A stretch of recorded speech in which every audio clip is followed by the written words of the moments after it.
Le réveil de l'info, C'est Atlantique Radio.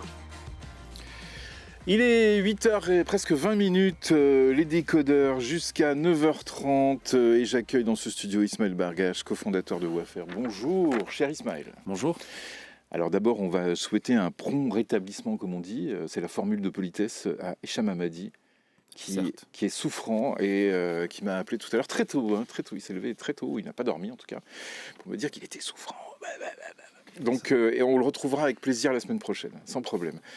On va commencer, cher Ismaël, puisque vous êtes là et que ça vient de tomber il y a à peine 3 quarts d'heure, par ces fameuses sanctions de la CAF qui a rendu son verdict enfin dans l'affaire de la finale de la CAN 2025 avec... alors je vous encourage à aller sur Internet pour voir les détails, on va dire, de toutes ces... ces sanctions. Donc la CAF a décidé de suspendre Pape Thiaw, sélectionneur de l'équipe nationale du Sénégal, pour 5 matchs officiels de la CAF, d'infliger à Pape Thiaw une amende de $100,000 US, de suspendre Cheikh Dia, joueur de l'équipe du Sénégal, pour 2 matchs, pour comportement antisportif envers l'arbitre, de suspendre Ismaïla Sarr, joueur du Sénégal, pour comportement antisportif envers l'arbitre, d'infliger à la fédération du Sénégal une amende de $300,000 US. Je ne vais pas continuer, mais ce qui est dingue, ce sont les sanctions pour le Maroc, avec une suspension pour Achraf Hakimi, donc de 2 matchs, dont un match avec sursis, de suspendre Ismaël Saibari, joueur de l'équipe du Maroc, pour 3 matchs, Ismaël Saibari, une amende de $100,000 US, pour la fédération $200,000 US pour le comportement inapproprié des ramasseurs de balles du stade, encore une amende de $100,000 US. Bon, bref. Si on regarde un petit peu ce qui s'est passé, on a $715,000 d'amende pour l'équipe et le staff du Sénégal, et on a $415,000 d'amende pour le Maroc. Alors c'est un peu à chaud, parce que on a des chiffres qui tombent comme ça. Et puis il y a surtout aussi une chose que je voulais rappeler, c'est que le président de la commission était sénégalais, et que à un moment donné, il a été écarté quand on a parlé du Sénégal. Donc qu'est-ce que c'est que ça, quoi ? Il y a, de mon point de vue, 2 manières de voir la chose. Une manière qui est celle du cœur et qui est celle qui consiste à se dire maintenant il y a une nouvelle manière de jouer au foot. C'est que quand on est mécontent des décisions de l'arbitre, bien qu'elles soient appuyées par la VAR, l'une des solutions qu'on a pour faire sortir l'équipe adverse du match, c'est d'arrêter le match. Oui. Alors ça crée un précédent d'ailleurs, finalement, là. Et ça nous met dans une configuration où on continue dans la spirale infernale africaine, qui est celle qui consiste à accepter l'extra-sportif, à accepter de faire que les matchs importants en Afrique se jouent à l'extérieur du terrain. Moi, je pense que c'est un précédent, comme vous le dites, qui est extrêmement nuisible pour le football africain.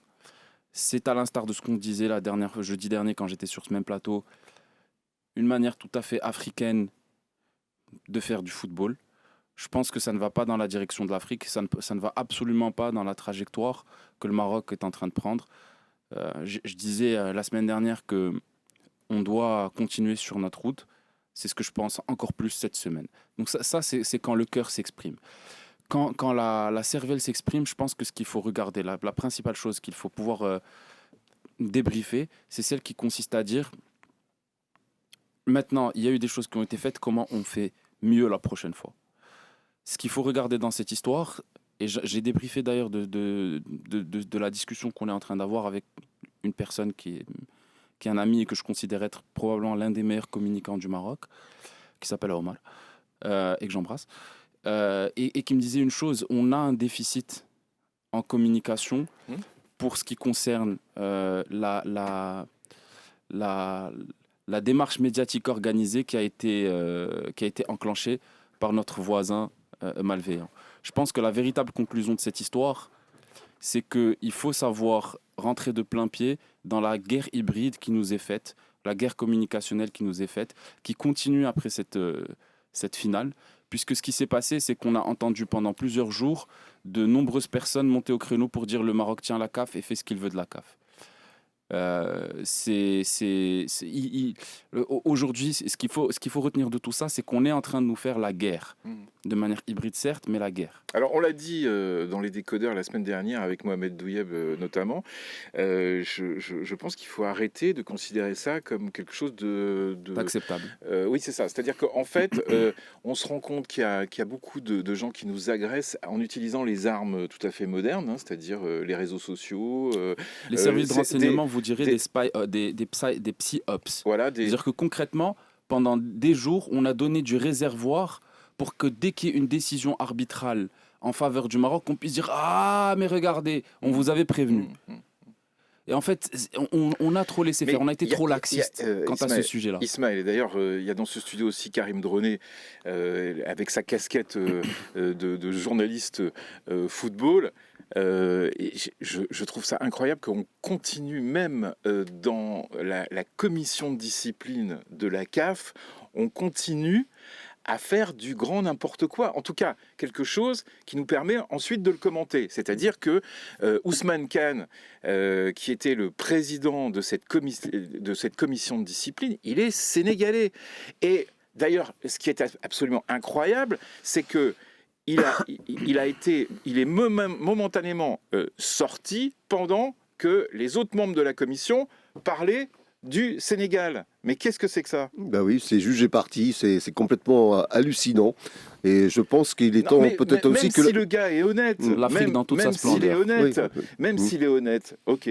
Mais on ne fait pas ça. On ne fait pas ça, bien sûr. Voilà. On ne fait pas ça. Moi, j'attends une réaction... Vous allez mettre un arbitre sénégalais sur une finale Sénégal-Maroc ou n'importe quel match. Oui, tant qu'à faire. Non, mais ça veut dire aussi qu'on peut arrêter un match quand on veut, finalement, lorsqu'on n'est pas d'accord avec l'arbitre. C'est un précédent. Ça veut dire que maintenant, la CAF, donc la FIFA, considère qu'une équipe qui sort pendant 18 minutes, c'est acceptable. Elle aura une amende. Voilà. Mais c'est acceptable. Oui. Voilà. J'espère qu'il y aura une réaction assez vive de la FIFA qui peut s'autosaisir dans cette affaire. Elle peut passer au-dessus des décisions de la CAF.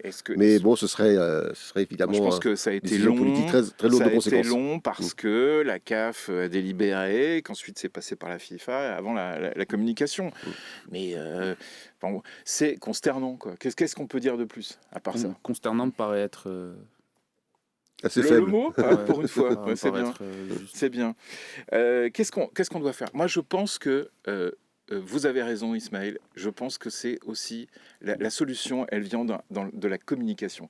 Il faut que la Fédération marocaine de football, elle s'arme. Ce sont des psy-ops. Il faut arrêter de faire les bisounours. Ce qu'il faut, c'est être en mesure de combattre quand on crée un narratif qui va à l'encontre de vos intérêts. C'est ce que nos voisins ont fait, c'est ce qu'ils ont l'habitude de faire depuis des années. C'est ce qui est pour eux, je pense même qu'ils ne s'attendaient pas à avoir un résultat aussi bon pour eux lors de cette CAN. On nous fait la guerre, il faut qu'on fasse la guerre en retour. Et on est armé pour pouvoir faire la guerre. Karim, un mot là-dessus sur la communication. Oui, il faut renforcer notre soft power, notamment sur le continent africain, parce que ça ne concerne pas uniquement le football. Il y a d'autres instances auxquelles participe le Maroc, où généralement, les représentants du royaume sont souvent molestés, je dirais, le terme n'est pas trop fort, par leurs collègues africains. Il y a un ressentiment qui est là, et il faut absolument qu'on travaille dans le fond sur la communication, l'image du Maroc sur le continent africain, pour montrer que on est le fer de lance de ce continent, et qu'on est un exemple à suivre, un modèle. Ah oui, bien sûr qu'on est un modèle.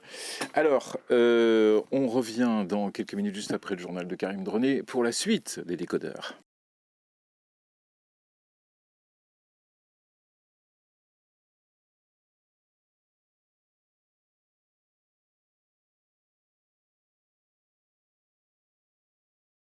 D'Atlantique Matin.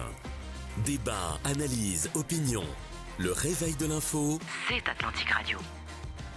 La suite des décodeurs, je viens de dire à Karim Droné, tu veux rester manger ? Non, il me dit non, c'est pas possible. J'ai déjà prévu un truc. À tout à l'heure, Drone Sport. Hein. Drone Sport, on en parle, hein, des sanctions de la CAF. Les décodeurs avec Ismaël Bargache, cofondateur de Wafer. Aujourd'hui, on a commencé cette émission par la réaction sur les sanctions de la CAF. Ces réactions, elles montrent quoi ? Moi, de mon point de vue, on peut les regarder de mon point de vue sous de nombreux spectres. Celui qui est le plus intéressant, c'est celui qui consiste à prendre un peu de recul et à regarder la genèse de ce problème. La genèse de ce problème a commencé au tout début de la CAN, quand les Algériens ont commencé à créer du contenu via leur presse muselée, via des influenceurs, via des faux comptes qui étaient créés et qui avaient un objectif précis, qui était celui de créer les conditions pour que dès qu'il y ait une erreur arbitrale, qu'elle soit imputée au Maroc. À créer du réservoir, à créer du précédent. De la pression. De la pression pour que dès qu'il y ait une petite... qu'il y ait un doute, qu'on puisse se dire que n'importe qui d'idiot puisse se dire « Ah, mais regardez, on a déjà vu du contenu qui nous avait prévenu, on a déjà vu tel exemple, on a déjà... etc. » Il y a eu l'épisode du fameux penalty, qui n'était pas un penalty au demeurant, non sifflé pour l'Algérie contre le Nigeria, puisque la balle avait touché la cuisse du joueur avant de toucher sa main. Ça peut siffler, mais ça peut très bien ne pas siffler. Et puis de toute façon, les Algériens ont très bien joué le coup en emmenant la discussion sur ce penalty alors qu'ils se sont fait concasser par les Nigérians. Le match a fini à 2-0, il aurait très facilement pu finir à 5-6-0. Oui, le match est sans équivoque, bien sûr. Le match était à sens unique. Et d'ailleurs, beaucoup d'Algériens l'ont très honnêtement reconnu. Quand on dit les Algériens, il n'y a aucun amalgame à faire. Bien sûr. D'ailleurs, la sortie de match, finalement, la première sortie de match sur l'analyse seulement sportive, elle était plutôt juste. Oui, absolument. Ils sont en progression, ils doivent encore progresser, etc.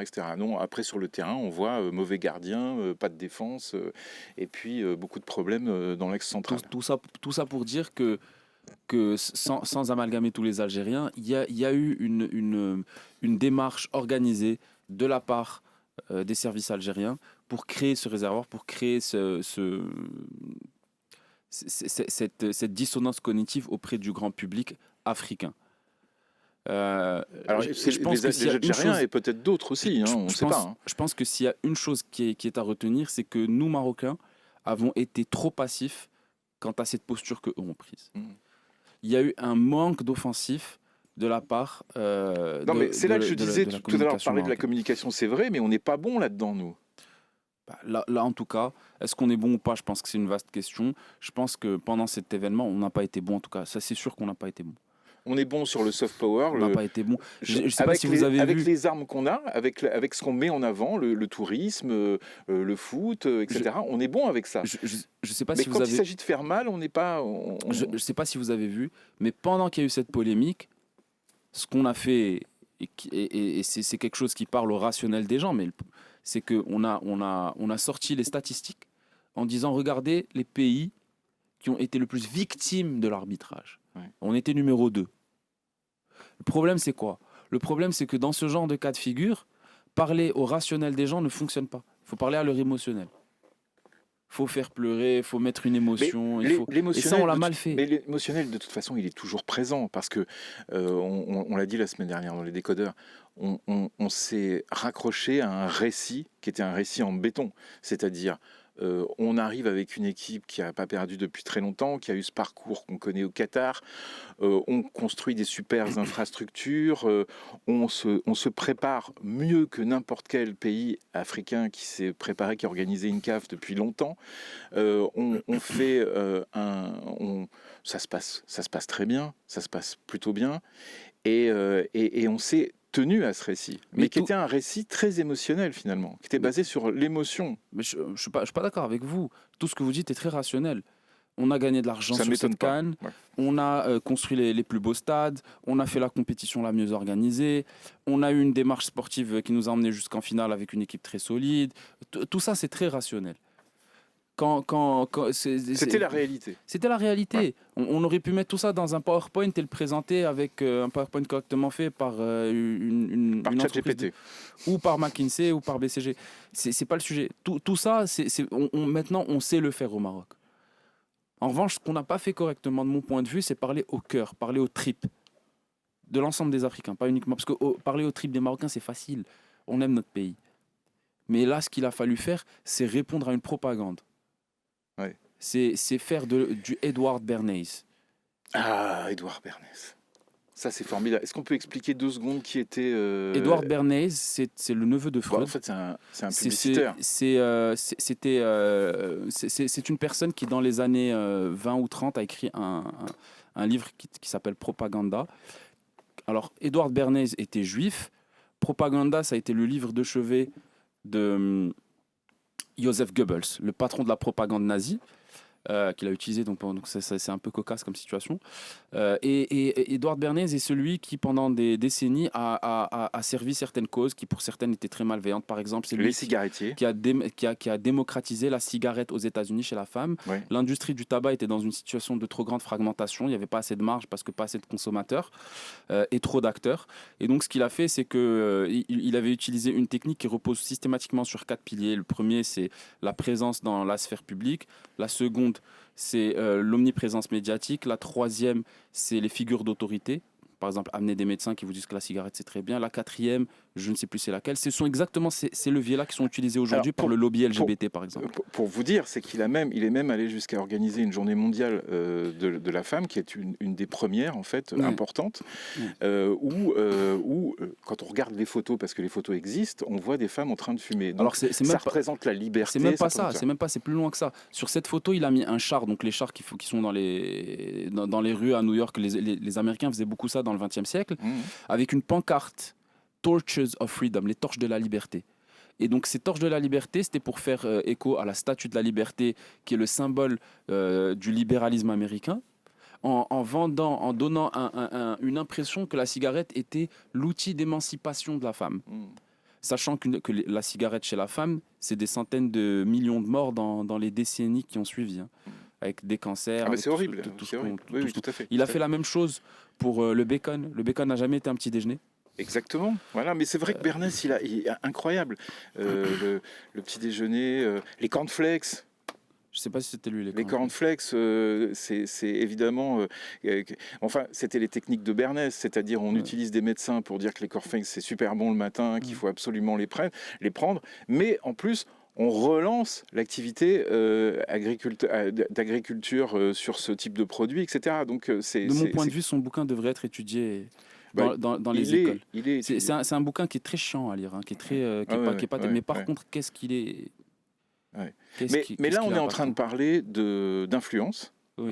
C'est le père de l'influence moderne. D'ailleurs, vous avez cité Goebbels. Ça, c'est très important. Ce qui est fait actuellement, là, par exemple, il y a une info qui est sortie hier sur... il va y avoir des élections en France, les élections municipales. Il y a énormément de faux comptes, de vidéos fake qui arrivent, etc. Et le gouvernement français est en train de s'occuper de ça. On est là-dedans, quoi. Et est-ce qu'il faut que le Maroc utilise ces armes-là pour contrer, on va dire, ces pays? De mon point de vue, votre question est éminemment rhétorique. Est-ce qu'on vous balance une bombe? Est-ce que c'est légitime que vous utilisiez une bombe pour vous défendre? Oui, c'est ça. Okay. La réponse, elle est évidente. Ça veut dire qu'on va franchir une certaine éthique à un moment donné. Mais enfin, l'éthique... Et la question à se poser, c'est pas est-ce qu'on franchit une éthique ou pas. La question à se poser, c'est est-ce qu'on se défend ou pas. Et est-ce qu'on se défend avec les armes qui fonctionnent? Moi, j'ai un terme dans la tête, je ne vais pas l'utiliser parce qu'il va être trop polémique, mais on gagnerait à être plus... on n'est pas assez véhément. On est trop dans la volonté juste de calmer les choses. On est armé pour pouvoir faire face. Les Algériens sont un pays qu'on peut à qui on peut faire la Mais guerre. attention, hein, moi je dis, on parle toujours des Algériens, mais ça peut être aussi Mais d'autres là, c'est nations. que les Algériens, il n'y a eu en- personne d'autre. ouais. C'est les Algériens qui ont créé En l'occurrence, toute en cette France, histoire. c'est les Russes. Quand vous voyez hein. du jour au lendemain des centaines de faux comptes marocains et sénégalais qui sont créés avec des citations d'un côté, de l'autre, pour dire du mal des Sénégalais par la voix, par la voix d'un Marocain qui a été créé dans un sous-sol algérien, et la même chose d'un Sénégalais qui dit du mal d'un Marocain, et que par conséquent, ça va convertir des vrais Marocains et des vrais Sénégalais à se détester entre eux. Et Excusez, sachant que tout ça c'est quoi? C'est une manière d'aller faire la guerre à l'influence que le Maroc a construit en Afrique. Si l'Algérie parvenait à détruire de l'influence que le Maroc a construit sur les décennies passées en Afrique, ils auraient une grande victoire contre notre pays. Aujourd'hui, à chaque fois qu'on entend parler de l'Afrique sur le problème qui existe entre le Maroc et l'Algérie, c'est pour dire que le Maroc a avancé sur ce front. On a créé des alliés de partout qui se sont ralliés à notre cause, avec en tête le Sénégal, qui a toujours été notre frère dans bien ce sûr. problème. Et ça va continuer. Bien sûr que ça va continuer. Donc, moi ce que je pense, c'est que quand on nous fait la guerre, il faut y répondre. Ou sinon, on est voué à l'annihilation. Donc, c'est cette guerre informationnelle, en fait, il faut rentrer dans cette guerre internationale. Il faut y entrer de plein pied. Est-ce qu'il faut, alors c'est une question encore que vous allez trouver bien naïve ou rhétorique, mais elle vous est adressée parce que je commence à vous connaître. Est-ce qu'il faut que ce soit centralisé, tout ça? Est-ce qu'il faut qu'il y ait une stratégie, tout simplement? Un peu moins de communication, peut-être? Est-ce qu'on peut faire autrement qu'en centralisant? Vraiment, quand vous parlez truc, c'est qu'on ne sait pas comment font les autres. Mon interprétation de la chose, non, on sait très bien. Oui, mon interprétation de la chose. Il n'y a pas une conférence de presse d'un ministre de la communication qui dit vous avez on raison, va faire ça, quoi. Vous avez raison, néanmoins, on sait très bien. On sait très bien. Bien sûr. Il y a des cellules où vous avez des ingénieurs qui sont là à plein temps, où vous avez des personnes qui créent du contenu, où vous avez des moyens pour créer du contenu. On sait très bien ce qu'ont fait les Russes, notamment avec Sputnik, par exemple, et tous les satellites de Sputnik qui fabriquaient du contenu qui était balancé sur les pays africains contre telle ou telle nation. Ça se fait, ça se centralise. Donc on sait très bien, on est d'accord. Oui, on est d'accord. On sait très bien. Votre question précédente, je m'en souviens. Non, mais est-ce qu'il faut que ce soit centralisé? C'est-à-dire est-ce qu'il faut que ce soit centralisé? Est-ce qu'on peut faire autrement qu'en centralisant, sachant une chose, c'est que quand vous parlez à l'irrationnel des gens, les gens sont capables de dire tout et n'importe quoi. On retourne à Edward Bernays. La propagande, enfin le guide qu'est Propaganda pour faire de la propagande peut être utilisé de manière bénéfique ou de manière maléfique. Peut être utilisé pour sa cause, ou on peut le subir ou des gens peuvent le faire subir à votre cause. La question et honnêtement le parallèle que je fais avec la bombe me semble fonctionner parfaitement. On vous balance une bombe à la figure. Est-ce que vous dites non, c'est pas grave et moi je vais pas utiliser de bombe parce que la bombe c'est pas bien? Ou alors est-ce que vous êtes obligé, malgré que vous ne vouliez pas faire la guerre, vous êtes obligé de répondre? Vous êtes obligé de répondre. En tout cas, c'était bien de citer Edouard Bernays parce que je pense qu'il continue à être étudié, notamment dans ce qu'on appelle l'intelligence économique. Un autre qu'on aurait pu citer également, c'est Noam Chomsky. Ah oui. Je vous dis 10 fois que ce casque audio, c'est une sandale, ou 100 fois ou 1000 fois, au bout d'un moment, vous allez l'appeler sandale. Et si on dit aux Africains pendant un nombre suffisant de fois que le Maroc est un tricheur, les gens finiront par penser que le Maroc est un tricheur. Est-ce qu'on est trop vertueux dans tout ce qu'on fait? Développement économique, infrastructure. On est, je pense, parfois trop naïf, parfois trop laxiste. Il y a certains taureaux qui, à certains moments, ne sont pas assez pris par les cornes pour être renversés. Est-ce qu'on se développe trop vite? Non. Clairement, non. La trajectoire qu'on a, c'est celle du développement. La volonté qu'on a tous ensemble, c'est de créer un pays qui soit parmi les meilleurs du monde. On en est encore loin. Ce qu'il faut, c'est continuer à se développer. Et si la question, c'est est-ce qu'il faut aller plus vite ou moins vite, il faut aller beaucoup plus vite. Et il y a des personnes qui essaient d'entraver ce développement. Ce qu'il faut, et ces personnes-là sont en train de nous faire la guerre. Ce qu'il faut, c'est qu'on leur fasse la guerre en retour. Alors, je vous rappelle qu'on est quand même parti dans cette conversation très intéressante des sanctions de la CAF. Des sanctions de la CAF, c'est comme une boucle qui est bouclée, c'est une histoire qui se termine et qui se termine finalement de la même façon que cette finale. Alors que là, on devait peut-être, dans un autre type de récit, avoir on va dire une fin mesurée, quoi, avec des sanctions qui auraient pu paraître équitables. Honnêtement, moi, cette question me paraît même périphérique. Ça me paraît très honnêtement périphérique. Le fond de il y a un moment donné, j'ai même presque envie de voir le bien dans ce qui s'est passé en se disant à un moment donné, il faut dégonfler le ballon. Il faut dégonfler le ballon et puis il faut passer à autre chose. C'est pas aux Sénégalais qu'il faut en vouloir.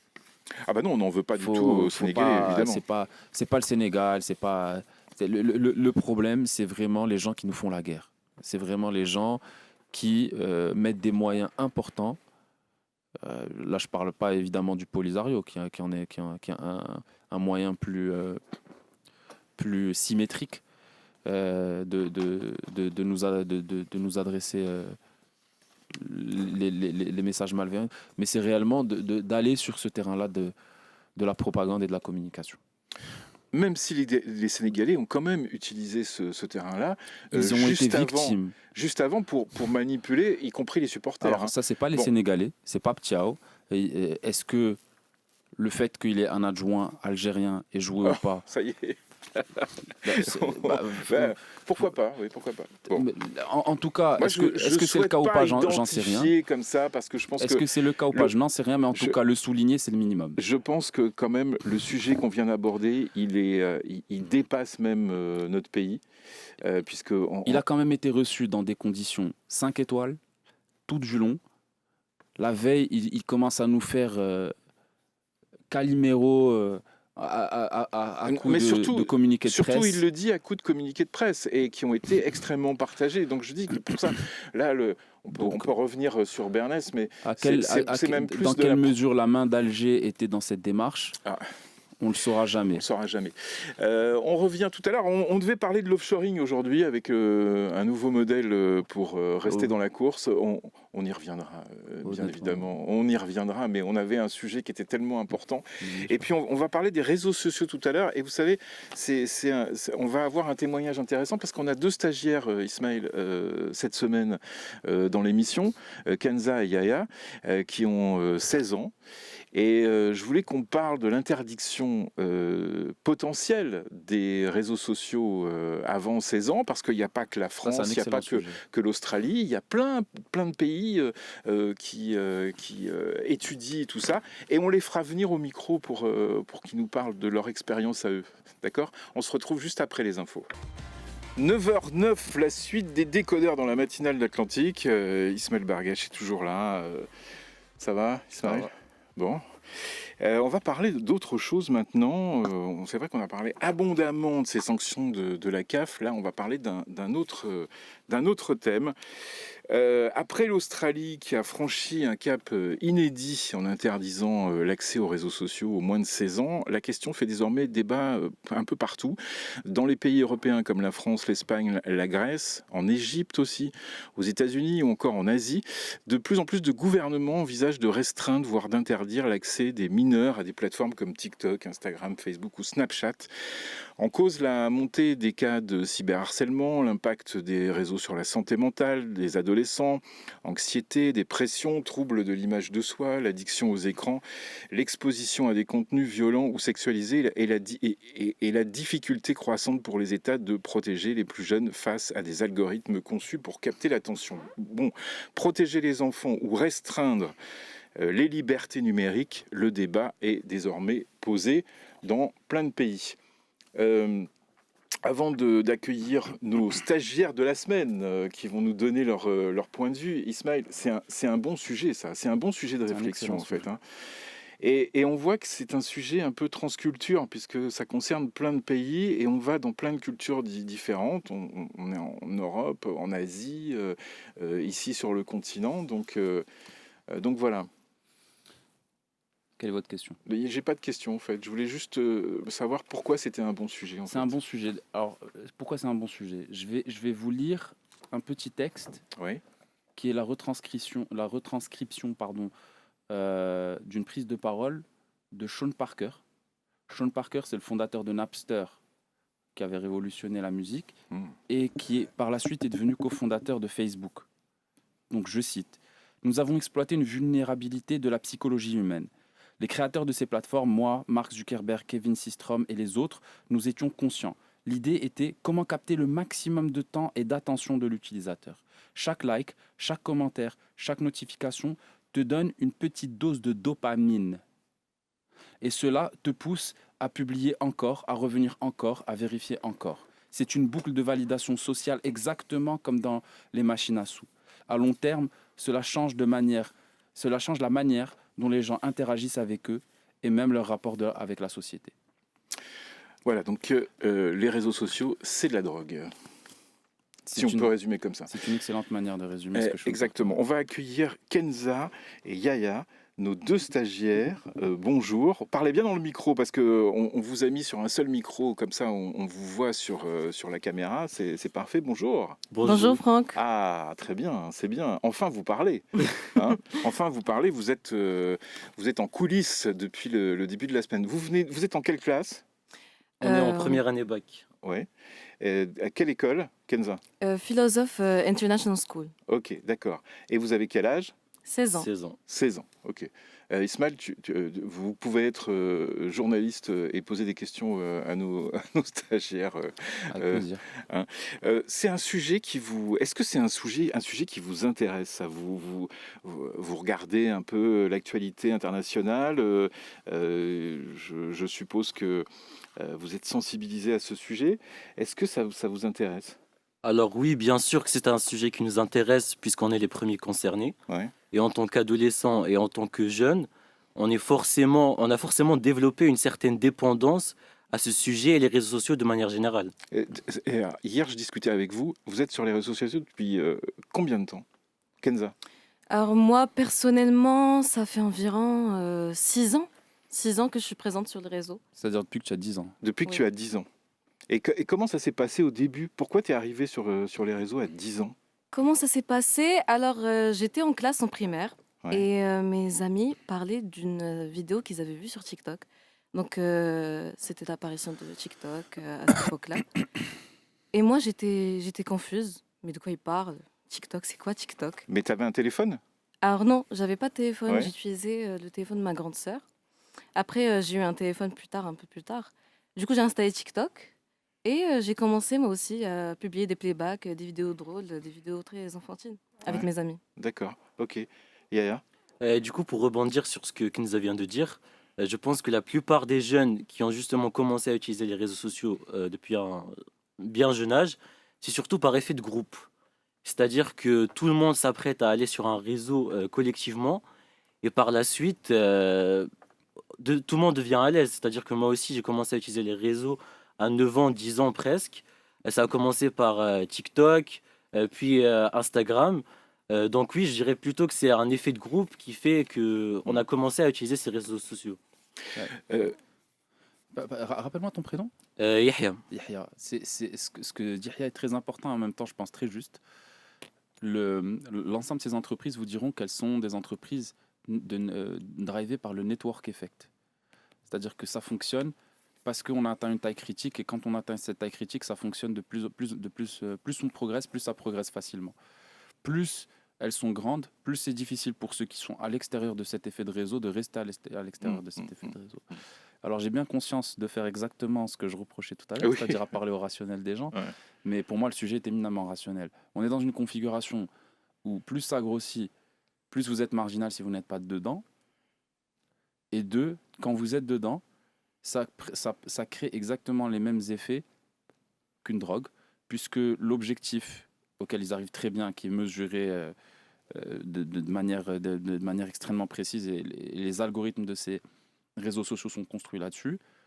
Ça vous permet d'avoir le pic de dopamine au bon moment, avec la bonne fréquence, pour créer une seule chose, ce qu'eux appellent la rétention. Ils ont ce qu'on appelle des analyses de cohortes, c'est-à-dire qu'ils analysent sur des cohortes précises la quantité de fois dans le temps où vous revenez, où vous êtes de nouveau utilisateur, ou par conséquent, ils ont pu de nouveau capter votre attention.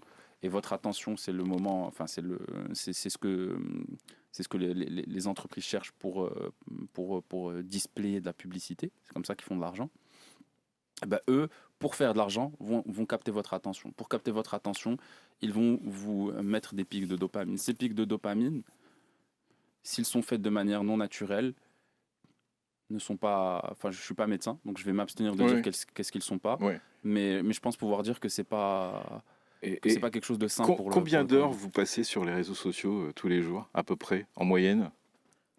À peu près, je dirais personnellement environ 3 heures. 3 heures. Et Kenza? Alors, je vérifie ça tout de suite sur mon téléphone. Ah oui, d'accord, tu vas faire le check, c'est pas mal. Ouais, vous allez le faire tous d'ailleurs, et pas moi. Bon, d'accord. Question, pourquoi ça arrive maintenant, cette interdiction des réseaux sociaux aux mineurs dans plein de pays? Pourquoi ça arrive maintenant? Est-ce que finalement c'est pas tout ce qui se passe dans le monde, c'est pas on va dire on est allé un peu loin maintenant, on a poussé les limites, on va dire de nos sociétés? 1h42 pour moi. Ah, 1h42, pas mal. J'ai pas répondu à la question, pardon. Oui, non, je dirais, pourquoi on essaye d'interdire les réseaux sociaux maintenant? Est-ce qu'on a franchi un cap? Je pense qu'il y a deux manières de voir la réponse à cette question. D'une part, il y a l'aspect purement technique et physiologique qu'on vient de souligner. Je pense qu'il y en a un second. Toutes les personnes qui ont été jeunes au moment où il n'y avait pas les réseaux sociaux vous disent une chose, c'est que la vie était plus sympa pour un jeune quand il n'y avait pas les réseaux sociaux. Oui. Moi, j'étais dans cette génération qui a fini d'être jeune avec le début des réseaux sociaux. Ouais. Donc j'ai été à cheval sur les deux. Et ayant eu la chance de pouvoir expérimenter les deux, ça fait extrêmement vieux con ce que je suis en train de dire. Mais honnêtement, c'était plus sympa avant. Moi, j'ai grandi sans les réseaux sociaux et sans Internet. Et alors, est-ce que vous êtes d'accord avec moi ? Je suis pas forcément, je suis toujours pas dans cette logique-là qui dit c'était mieux avant, tout ça. Je pense qu'avant on faisait autre chose, mais oui en fait, c'était mieux avant. Bon, est-ce que finalement cette histoire-là, c'est pas une histoire de vieux contre les jeunes et on va dire un mindset que les vieux cons, comme vous dites, peuvent pas comprendre?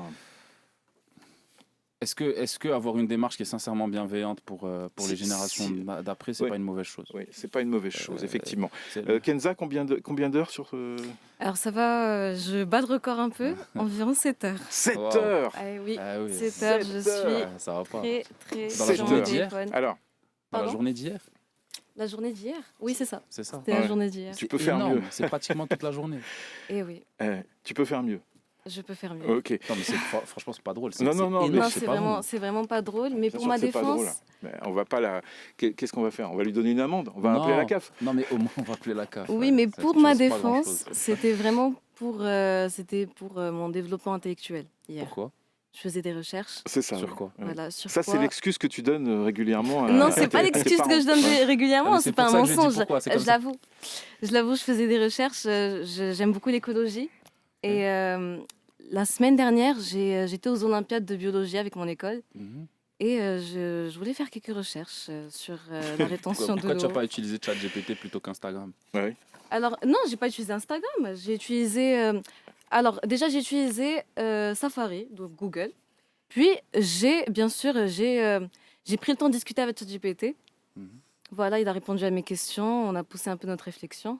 Et j'étais sur Instagram parce que je communiquais avec mes amis, je communiquais. Voilà. D'accord. Donc, Et sur il y les a 7 une heure de... Sur les 7 heures, il y a combien d'Instagram? C'est ça. Sur les 6 heures. 7 heures, 6 heures. il y a combien d'Instagram? Alors, est-ce que je vois si je peux vérifier ça sur mon Oui, téléphone? on peut. Moi, je l'ai sous les yeux. Donc, Moi, j'ai 2h42 et donc 1 heure. 1 heure. 45 minutes à l'écran. Ah bon, ça va alors. Voilà, non, c'est ça, c'est bon. 1 heure. Oh, Et c'est pas mal. TikTok C'est pas mal. TikTok, 8 heures. 1 heure aussi. Ah, pas mal. Facebook. Une heure. Facebook, j'utilise pas. Je suis pas Ok. très Facebook, c'est un Alors, peu old attendez. school. Il y a quand même des sujets qui sont des sujets très importants. C'est l'impact des réseaux sur la santé mentale. Donc là, la réponse tout à l'heure d'Ismaël, je pense qu'elle est tout à fait crédible. On n'est pas médecin, etc. Mais on fabrique de la dopamine. On a besoin de dopamine. Mais si on en fabrique trop, là, il y a un problème sur notre santé mentale.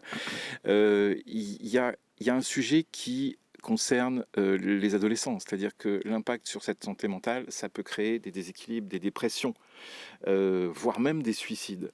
Est-ce que vous avez été confronté à ça? Des gens qui, vous sentez, qui sont enfermés, qui regardent les écrans, qui veulent plus communiquer, qui sont... est-ce que vous avez été confronté à ça? Alors personnellement, oui. J'ai Ok. déjà connu des personnes qui ont été largement affectées par les réseaux sociaux et d'une manière négative pour le coup. Mhm. C'est-à-dire qu'avec un nouveau terme qui a été créé récemment qui s'appelle le doom scrolling, c'est-à-dire scroller de manière incontrôlable sur TikTok par exemple, sur Instagram, plusieurs personnes peuvent faire face à des comparaisons injustes, c'est-à-dire qu'ils se comparent à des adolescents d'autres pays, d'autres continents même. Ils ressentent peut-être des problèmes d'infériorité, ce qui impacte d'une grande manière leur santé mentale et crée un déséquilibre tranchant pour le coup. Ça, c'est intéressant. Il y a aussi la montée des cas de cyberharcèlement. Bon, ça ne concerne pas que les ados, hein, ça concerne tout le monde. Là aussi, c'est pareil. Vous avez été confronté à ça en utilisant, en étant 7 heures sur les réseaux sociaux. Ça peut entraîner des messages, etc. Il faut toujours être vigilant par rapport à ça. Alors, tout d'abord, pour répondre à la première question Oui. qu'elle a répondu, Oui, oui. moi aussi, j'ai vécu ça. C'était pas des personnes qui m'entouraient, c'était moi. Ouais. À un moment, quand j'étais au collège, vraiment, les réseaux sociaux, ça avait détruit mon estime de soi, à coups de marteau. Mhm. C'était ces stéréotypes, ces standards irréalistes auxquels je pouvais pas m'empêcher de me comparer. Et voilà. Oui, non, Excusez-moi. on y va, on continue. Voilà, sur TikTok, sur Instagram, je pouvais pas m'empêcher de croire que tout le monde était plus heureux, plus réussi, plus accompli. Et même si c'est faux, même si je sais que c'est faux, ça touche quand même. Mm. Et puisque j'étais une jeune personne, j'étais malléable, Ouais. voilà, j'étais plus enclin à y croire. Ça va mieux. Ça va mieux. Ok. Est-ce que vous sentez que vous pouvez réduire? Est-ce que vos parents, par exemple, en parlent avec vous? Est-ce que c'est un sujet d'ailleurs de conversation avec vos parents ou avec vos profs, par exemple, les réseaux sociaux? Ah oui.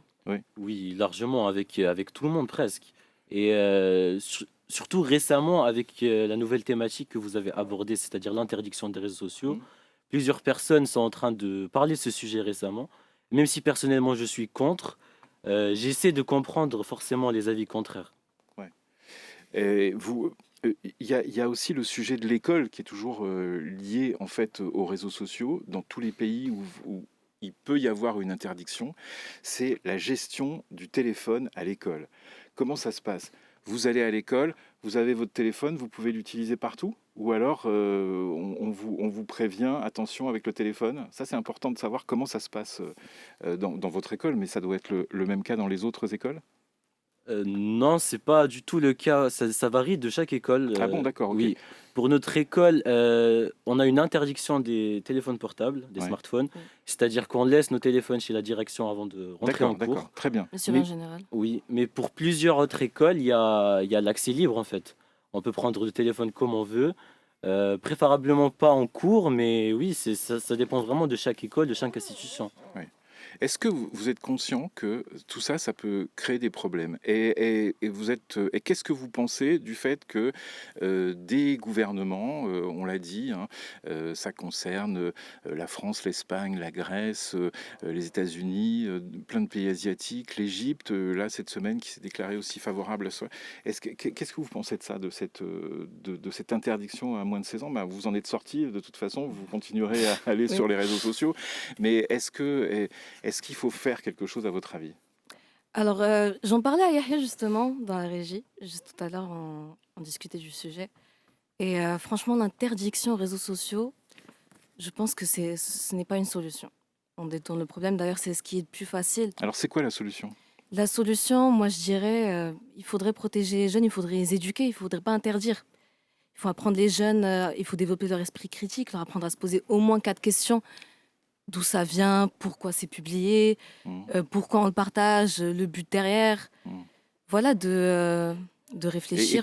qui va apprendre ça? L'école? Alors, il faut responsabiliser les réseaux sociaux et l'école. Ouais. Oui, j'aurais vraiment aimé que l'école, ils nous apprennent les algorithmes, qu'ils fassent une éducation sur les médias. Euh, ça aurait été vraiment très enrichissant. Et comme je l'ai dit tout à l'heure, l'interdiction des réseaux sociaux, c'est vraiment pas une solution. Il faut vraiment apprendre aux jeunes à créer. Et Yaya et après Ismaël. Oui, pour rebondir sur ce que Kenza vient de dire, je suis aussi d'accord. Je trouve que si on confronte ce sujet de cette manière, on va juste déplacer le problème autre part. Et par ailleurs, en donnant les exemples d'Australie et d'Espagne, plusieurs jeunes ont réussi à détourner en fait ce système et ils ont réussi en fait à défier cette nouvelle règle. Et il y a une phrase d'ailleurs, je ne sais pas si vous la connaissez, qui met en illustre en fait cette situation. C'est que on n'apprend pas à quelqu'un comment nager en vidant la piscine. C'est-à-dire que la vraie question qu'on devrait se poser, c'est comment laisser en fait les jeunes sur les réseaux sans s'y perdre. Bah écoutez, moi je voudrais dire aux auditeurs qui nous écoutent en disant c'est assez étonnant d'avoir dans une émission de radio des jeunes de 16 ans qui viennent s'exprimer sur ce sujet que On peut en dire un mot ou- c'est leur oui bien sûr c'est leur travail de stage. Hein. Ça fait 2 ou 3 jours qu'ils travaillent là-dessus et qu'ils travaillent sur le sujet et merci parce que souvent on ne sait pas comment orienter les stagiaires comme ça dans un stage dans un métier. Je leur ai donné le sujet, ils ont bien travaillé et c'est pas fini d'ailleurs. Hein. Voilà, Ah ben, merci, c'est pas fini, merci à vous. Ismaël. Non, je pense que déjà bravo, très grande maturité, même si vous avez que 16 ans, je pense que ce que vous dites est très juste. La juste question à se poser, c'est celle des solutions, de mon point de vue. Et surtout si on parle de ce sujet-là le matin à la radio, c'est de se dire c'est quoi la solution. Je pense qu'il n'y a pas, comme ils l'ont très justement souligné, il n'y a pas une solution miracle qui va résoudre le problème, mais je pense qu'il doit y avoir une superposition de plusieurs choses. Non, je parle avec le réalisateur. Ok. Désolé, ça fait beaucoup de gestes, etc. Donc superposition de plusieurs choses. Et probablement qu'il y a un volet éducation qui est très important, qu'il faut sensibiliser les jeunes, leur expliquer que c'est mauvais pour eux, en premier lieu, s'ils commencent à consommer ce genre de choses trop tôt. Il y a très certainement aussi, alors on parle d'interdiction, il ne faut pas vider la piscine, mais de l'autre côté, ça c'est la thèse, l'antithèse, ce serait celle qui consiste à dire, bah oui, mais dans ce cas-là, est-ce qu'on autorise la cocaïne et l'héroïne et les méthamphétamines? Après, bon, la synthèse, on peut en parler pendant des heures. C'est un sujet complexe. Et apparemment, oui, apparemment c'est un sujet qu'on va traiter plus simplement que autoriser certaines drogues d'ailleurs dans les sociétés. Et par ailleurs, est-ce que le fait qu'on puisse contourner la règle, c'est une raison de ne pas avoir une règle? Moi, ce que je pense, c'est qu'on rendrait la jeunesse plus heureuse et plus ancrée dans le monde dans lequel elle vit si on arrivait à les détourner un minimum de ce monde, comme tu l'as très justement décrit, où on donne l'impression que tout fonctionne, où on pique notre dopamine plusieurs fois par jour, où finalement on crée moins de bonheur que ce qui existait par avant. Le pire, c'est que quand on a une coupure d'Internet, par exemple, on est... On a l'air coupé du monde, Ah on oui, se sent c'est coupé ça. du monde. Oui, c'est ça. Et Alors là, qu'à votre époque, ça se passait comment? Vous parliez pas aux gens et puis... à mon époque, j'ai envie de te répondre un truc, mais bon.